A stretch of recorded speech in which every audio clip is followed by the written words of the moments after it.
Kristjan ne izbira poti kompromisov. Če se ne pusti dotakniti Božjemu usmiljenju in če ne ljubi bližnjega, kakor svetniki, konča kot hinavec, ki uničuje, namesto da bi delal dobro.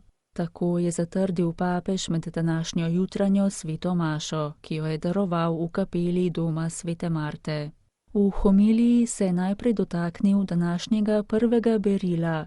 V glasu preroka Jeremija slišimo glas samega Boga. Gospod je najprej s preroki, nato pa s svetniki skozi čas gradil zgodovino svojega odnosa z ljudmi. Navkljub odličnosti teh izbranih, njihovemu nauku in njihovim dejanjem, pa zgodovina zveličanja vseeno ni ravna, tlakovana je z veliko hinavščine in nezvestobe.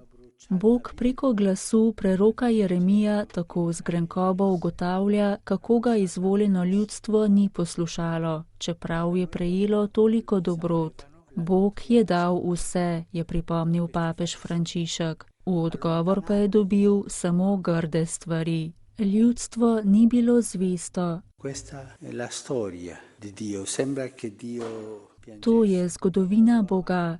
Tukaj se zdi, kot da bi Bog jokal. Tako zelo sem te ljubil, vse sem ti dal, a ti vse proti meni. Tudi Jezus je jokal, ko je gledal v Jeruzalem, je spomnil papež. Kajti v njegovem srcu je bila vsa ta zgodovina, iz katere je zvestoba izginila. Delamo, kar hočemo, toda s tem v življenju hodimo po poti, na kateri srce otrdi, okamni. Beseda tako ne more vstopiti in ljudstvo se oddalji.